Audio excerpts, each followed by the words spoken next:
In Salvation, I didn't love that they were to like, John Connor doesn't matter. Here's your, it's like, they were almost like, Arnold, John Connor? No, this is the guy. Well, They were, here's the thing. I feel like you need to do that. Like you kind yeah. of need to clear off the board because otherwise you're just bringing back Arnold Schwarzenegger as a CGI creation for the next like 30 years. No, they figured out how to do him as an old robot.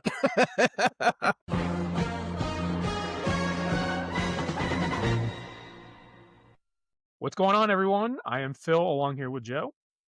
Hey, Phil. Hey, everybody. What's up? Recently, Predator: Badlands came out, and Joe and I got to talking about, you know, Predator as a franchise. And I have a theory about the franchises that started in like the 80s. There's action sci-fi franchises. Really, it's only three of them. It's Predator, it's Alien, it's Terminator. And my theory is you can only get two good movies out of that franchise of those franchises. Two good movies total, not two good sequels, but two good No, movies, the end. two good And movies. The end. and the rest are trash. Not necessarily the rest of trash. It's just more of the same after that. Okay. Is there a reason it's contained to those three icons? Well, And we're not also including like Rambo or Star Trek or whatever. well, because I think the reason it was those three is because they are like very like high concepts, like sci-fi action movies. Um, I mean, I guess you could maybe even lump RoboCop in there, but really only got one good one out of that one. One and done, bro. Grand opening, grand closing. Um, that totally makes sense because they are iconic. They are pop culture icons. And the most important thing about those three is that the first movies are good. Yeah. Yeah.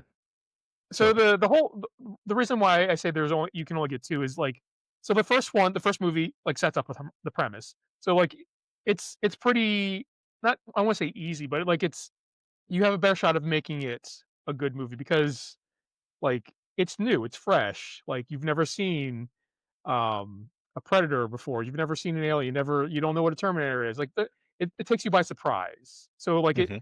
like you can be like you're more likely to be wowed by that because like it's fresh and new. Um, so the second movie turns that premise on its head.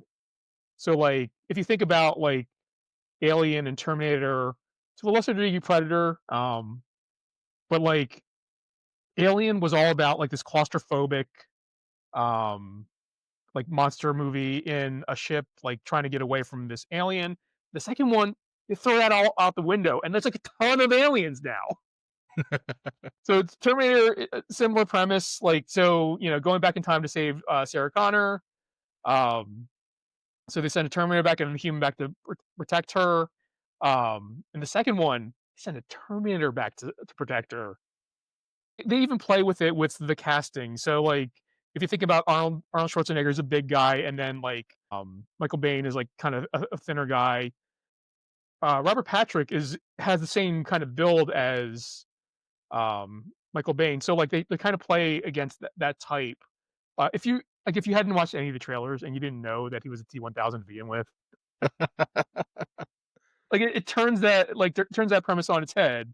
Now I the mean, Terminator, yeah. did they really give it away in the trailers back then, or were they able to hold on to the surprise?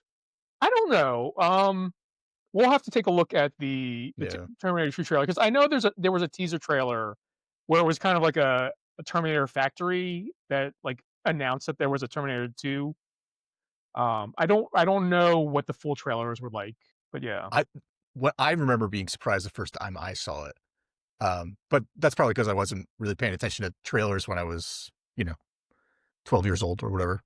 Yeah. Um, but yeah, when I remember when he's walking down that hallway and he takes out the shotgun out of the flower box, I was like, well, damn. Yeah. Anyway, great stuff. So what happens afterwards? What happens after the great sequel? Where does it go wrong? So, I feel like most of the third and subsequent movies, they just try to recapture things that have, like, either happened in the first movie or the second movie, and it's just kinda more of the same. You can't like there's no like surprise value anymore. Like you could get with the first movie and then the first sequel. Right. So you're saying Terminator, Alien, and Predator have no new tricks. Well, I will say, um, because I pitched you this idea like a while back, and this was before Predator Badlands came out. It's also you have not seen Killer of Killers. I've not seen Killer of Killers either, so but I think like Predator Badlands is more of the second movie in the Predator series than any of the other Predator movies, basically, besides the first one. I agree. Under your premise, we could almost say respect to Danny Glover's city The predator urban fighting, jungle.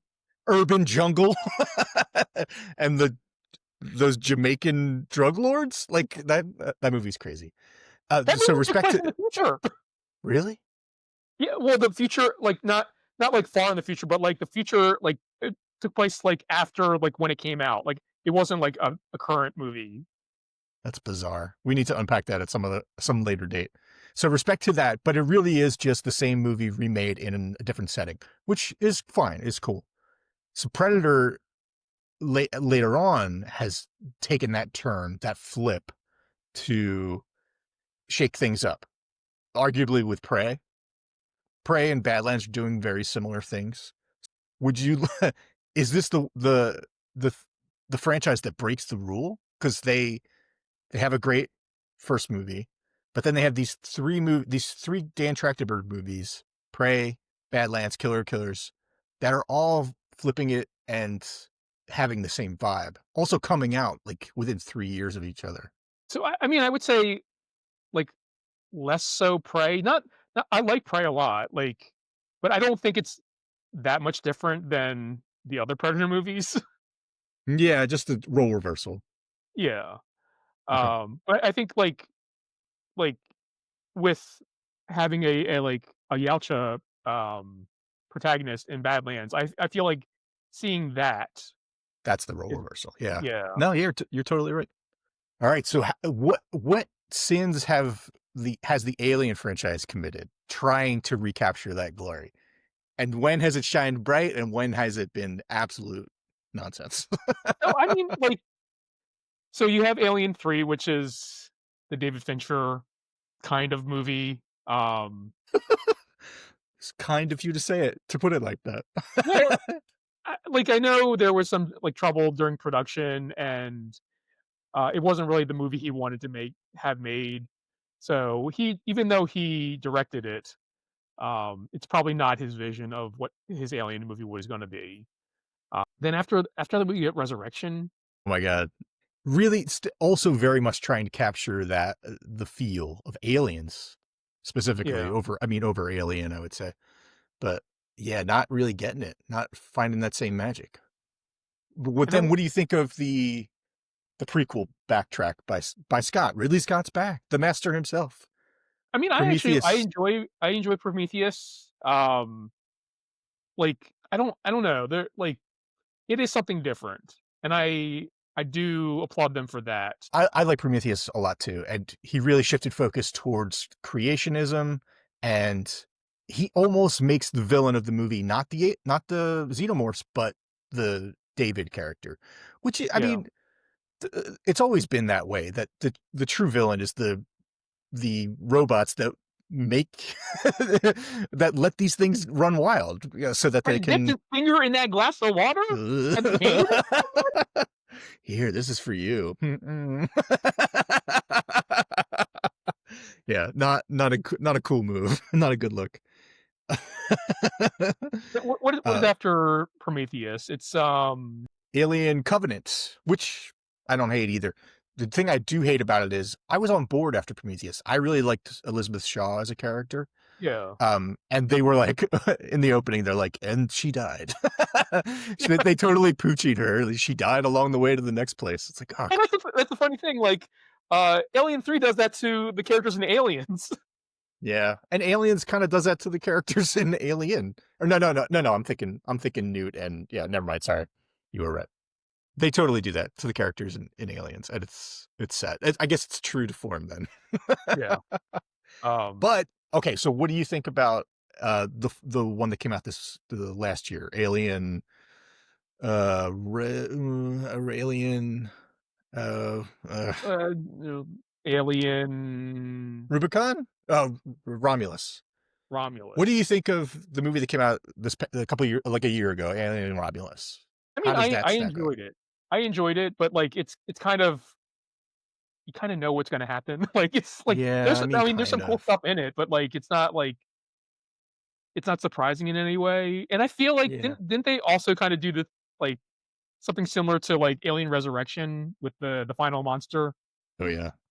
Yeah. Upsetting. Yeah, I understand. I see what you're saying. It's hard though because I like that. I like the direction they took that, and I like the feel. Um, Yeah, I mean, like I said, yeah. it's not that you can't make good movies from, like, after the second one, it's just that, like, the shock factor is no longer there, like, you kinda know what's gonna happen because What you've about the already seen. Absolutely. What about the Terminator franchise? Like, is what's redeemable in those films, and what's doesn't work at all? So, I mean, I kind of wanted them to keep going in the direction of, can't remember the name of the Christian Bale one now. Salvation. Yeah, Terminator Salvation. Salvation is the fourth one. Um, and John Connor gives his heart to. uh, no, what happens at the end of Salvation? Nobody knows because it doesn't really Nobody matter because it's knows. No time one travel. remembers. Well, so, like, like, so you have Terminator 2, and then Terminator 3, I guess, Rise of the Machines. It's fine. That fire truck chase is nuts. It goes on so long that it turns day. Like it's nighttime when they start. I remember it makes a turn and you can see the sun coming up, and I was like, this chase is nuts. Like, it's kind of more of the same, you know what I mean? Like, from, For like, sure. Yeah. it's just No argument. a female Terminator. You know what though? Killer ending where Judgment Day happens. Yeah. And I like Catherine Brewster having that kind of presence. And I like Claire Danes as Catherine Brewster. I like BDH as Catherine Brewster in Salvation too. She's great. So I like all that. In Salvation, I didn't love that they were to like John Connor doesn't matter.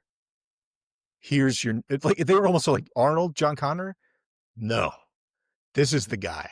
Well, They here's were the thing, I feel like you need to do that, like, you kinda yeah. need to clear off the board, because otherwise, you're just bringing back Arnold Schwarzenegger as a CGI creation for the next, like, 30 years. No, they figured out how to do him as an old robot. It's true. Like it needs to be passed off, and they tried that again in the latest one, Terminator Live and Let Die, Terminator. What's the last one? Uh, Terminator. Really should Dark have looked Fate. this up first. Dark Fate. So they tried that again in Dark Fate, where they were like, John Connor was important, but now it's a new person and it's this person. And audiences, I mean, that movie, they were like, no, like we don't want that. And what are they supposed to do? Like the Terminator people, they just throw their hands up. Like, how are we supposed to go on? Well, here's the thing, I think they should have kept the franchise in the future. Like, I would have liked to, like, not necessarily that John Connor doesn't matter, but, like, there are other people in that world that, like, you could tell Yeah, stories about. absolutely. Like, because I was thinking about, because the whole reason why Terminator happens is because the humans win. The humans win, and as last-ditch efforts, Skynet spoilers for Terminator, I guess. As last-ditch effort, Skynet sends back a Terminator to kill John Connor, or just kill Sarah Connor, actually. So, like, that battle, like, imagine like a Rogue One, but, like, that battle. Yeah. Yeah, it'd be crazy. Yeah. All right, so we've covered Alien, we've covered Terminator. What was the third one? It was Predator. Predator, and we covered Predator. We Yeah. unpacked it. It is all unpacked. So I will say you can probably apply the same, like, logic to, like, horror movies of that, like, of that ilk, like, um Freddy Like, Krueger, Nightmare on Elm yeah, Street, Halloween, certainly. Oh my god, yeah. my first Halloween, the first one I ever saw was Halloween H2O. Not a great jumping on point. It's 20 years later. I'm sure I'm good. Now Yeah. you know my pain about skipping an issue in Yeah, comics. that's true. That's true. Fantastic. So yeah, um, I do think like I said, not that not that I don't like any of the movies in the other movies in those franchises besides those two, the first two or whatever. It's just that like they're never as good as those first two are. Yeah, we are definitely expressing some frustration, but I think we would both go see these movies when if they put out another Terminator this year, I'd go see it. If they put out another Alien this year, I'd go to see it. I'm on board. If they put it on another Predator movie again this year, would be very surprised because there's only Very like one. surprised. I mean, they already did 2 this year, so for them to put a 3rd one out, I mean, I'd have to go see it out of sheer, like, respect for the hustle. These guys are getting it done. No, seriously though, go see Predator: Badlands in theaters. It's fun. I don't know how it did this weekend, but I hope it did great because I'd love to see Yeah, more on the big screen. yeah, I agree. Go see Predator Badlands. So, what'd you all think of the theory that you only get two? Um, am I wrong about that? Let me know in the comments below. Am I missing something? Like, is there a way to turn a good third movie and subsequent movies in these franchises? Let me know. And hit that like button and hit that subscribe button, and we'll catch y'all on the next one.